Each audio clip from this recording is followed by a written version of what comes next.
Salah satu adab yang harus dilakukan saat melakukan perjalanan adalah menitipkan segala yang dikhawatirkan kepada Allah, Sang Penguasa langit dan bumi.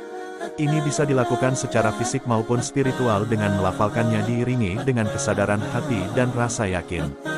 Rasulullah bersabda bahwa Allah pasti menjaga titipan apabila seseorang menitipkan sesuatu kepadanya. Salah satu contoh penjagaan Allah yang ajaib adalah ketika dia menjaga janin yang masih berada dalam perut seorang wanita yang dititipkan kepadanya. Meskipun ibunya meninggal dunia, janin tersebut masih tetap hidup dan terlahir di dalam kubur ibunya. Kisah ini disebutkan oleh Ibnu Abid Dunya dalam kitab Man, Asya Ba'dal Maut halaman 27. Hashim bin Muhammad Al-Umari menceritakan bahwa ketika Umar bin Khattab sedang berkhutbah di hadapan orang banyak, seorang laki-laki lewat sambil menggendong putranya di atas pundak. Umar berkata bahwa alangkah mirip dan serupanya laki-laki itu dengan putranya. Lelaki itu menjawab bahwa istrinya melahirkan setelah meninggal dunia. Umar bertanya bagaimana itu bisa terjadi, dan lelaki tersebut menceritakan bahwa suatu hari dia ingin melakukan perjalanan jauh bersama kafilah dan istrinya sedang hamil.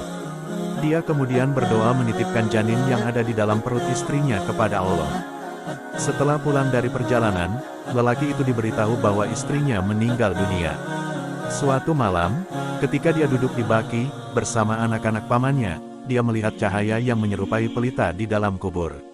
Dia bertanya kepada anak-anak pamannya, dan mereka menjawab bahwa mereka melihat cahaya itu setiap malam di kuburan Fulanah. Lelaki itu kemudian mengambil kapak dan bergegas menuju kuburan itu. Dia menemukan kuburan itu terbuka dan anaknya berada di pelukan ibunya. Ada suara yang berbicara kepadanya, mengatakan bahwa dia harus mengambil kembali titipannya. Jika dia juga menitipkan istrinya kepada Allah, dia akan menemukannya juga. Lelaki itu mengambil bayi itu dan kuburan itu kembali tertutup. Para ulama mengatakan bahwa jika lelaki itu menitipkan juga istrinya kepada Allah, dia akan menemukannya masih hidup seperti anaknya.